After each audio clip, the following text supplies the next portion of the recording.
നിങ്ങളുടെ favourite shows ഇനി ഒരിക്കലും മിസ്സാവില്ല. ഇപ്പോൾ C5-ലൂടെ കാണും നിങ്ങളുടെ ഫേവറേറ്റ് ഷോ തികച്ചും സൗജന്യമായി. ശ്യാമ പങ്കെടുക്കുന്ന റിയാലിറ്റി ഷോ ഓഡിഷനിൽ ജഡ്ജസിൽ ഒരാള് ഞാനാ. ഓഹോ, അതെയോ? ഇത് വലിയൊരു സർപ്രൈസ് ആണല്ലോ സർ. ഓക്കെ, എന്നാ നമുക്ക് അവിടെ വെച്ച് കാണാം. ശരി സർ. സർ വിളിച്ചതിൽ സന്തോഷം.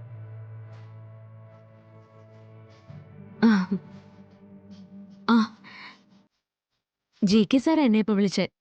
റിയാലിറ്റി ഷോയിലെ ജഡ്ജിമാരിൽ ഒരാള് GK സാർ ആണെന്ന്. GK സാർ അങ്ങോട്ടുള്ള യാത്രയില്ല. ഞാൻ പെട്ടെന്ന് റെഡി ആവട്ടെ. എങ്കിൽ ഞാൻ സ്പെഷ്യൽ ഡ്രസ് ഒക്കെ ഇട്ട് റെഡിയായി വാ. ഞാൻ റെഡിയായി. ശരി സർ. സ്പെഷ്യൽ ഡ്രസ് പിന്നെ അതൊക്കെ ഇട്ടങ്ങ് ചെന്നേച്ചാലും മതി. ഇവളാ ഇപ്പൊ 1-ാം സ്ഥാനത്താവാൻ പോണെ. ഈ മുടക്കുന്ന രൂപ വേസ്റ്റ്, അല്ലാതെന്താ.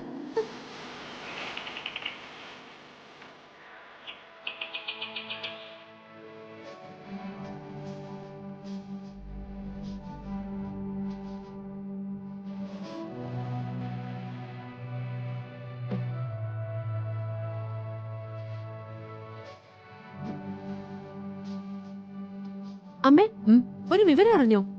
എന്താ പറയേ? അമ്മേ, ഇന്നൊരു അത്ഭുതം നടക്കുക. അത്ഭുതമോ? എന്താ അത്? ഞാൻ വെറുതെ വിശേഷമൊക്കെ എന്ന് അറിയാലോന്ന് കരുതി ജയന്തിയെ വിളിച്ചതാ. അപ്പോഴാ ഞാൻ കാര്യം അറിഞ്ഞത്.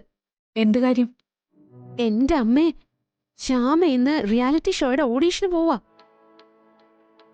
ഓഡിഷനോ? അത് അമ്മയ്ക്ക് അറിയാലോ, വലിയ ഷോയാ അത്. അതില് സെലക്ഷൻ കിട്ടിയാ പിന്നെ പിടിച്ചാ കിട്ടില്ല അവളെ.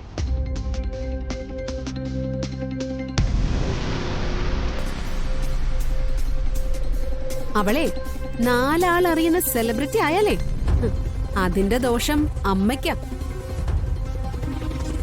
ഇപ്പൊ തന്നെ അവൾക്ക് അമ്മയെ പുച്ഛോ. വലിയ ആളായ പിന്നെ കണ്ട ഭാവം നടിക്കത്തില്ല.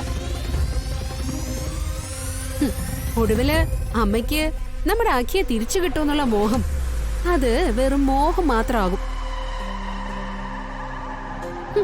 എന്തിന്? അവസാനം ഞാനും അമ്മയൊക്കെ അവളെ തൊഴുത് നിൽക്കേണ്ടി വരും. എന്റെ അമ്മ അവളുടെ ആട്ടും തുപ്പും കേട്ടിട്ട് എനിക്കത് ഓർക്കാനേ പറ്റുന്നില്ല. ഇല്ല, ഞാൻ അതിനെ സമ്മതിക്കില്ല.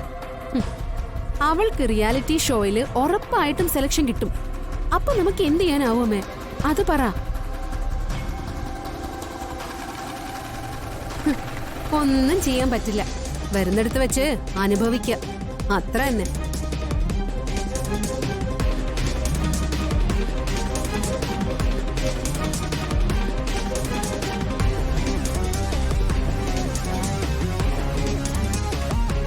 അവൾ ആ ഓഡിഷന് പങ്കെടുക്കാതിരുന്ന സെലക്ഷൻ കിട്ടുമോ? അതില്ല. അതിന് പക്ഷേ നമ്മൾ എന്ത് ചെയ്യും? ഇന്ന് ശ്യാമ ഓഡിഷനിൽ പങ്കെടുക്കാൻ പാടില്ല. അതിനെന്താ വഴിയെന്ന് ആലോചിക്കേ. എന്റെ അഖി, ഒരിക്കലും എന്നെയോ നിന്നെയോ സംശയിക്കരുത്. അങ്ങനെ എന്തെങ്കിലും ഒരു ഐഡിയ, അത് മതി. ഒരു വഴിയുണ്ട്. അത് അല്പം കടന്ന കയ്യാ. എന്തായാലും വേണ്ടില്ല, ശ്യാമ ഇന്ന് ആ ഓഡിഷനിൽ പങ്കെടുക്കരുത്. ഡൗൺലോഡ് ചെയ്യൂ C5 ആപ്പ്. കാണൂ എല്ലാ എപ്പിസോഡുകളും സൗജന്യമായി.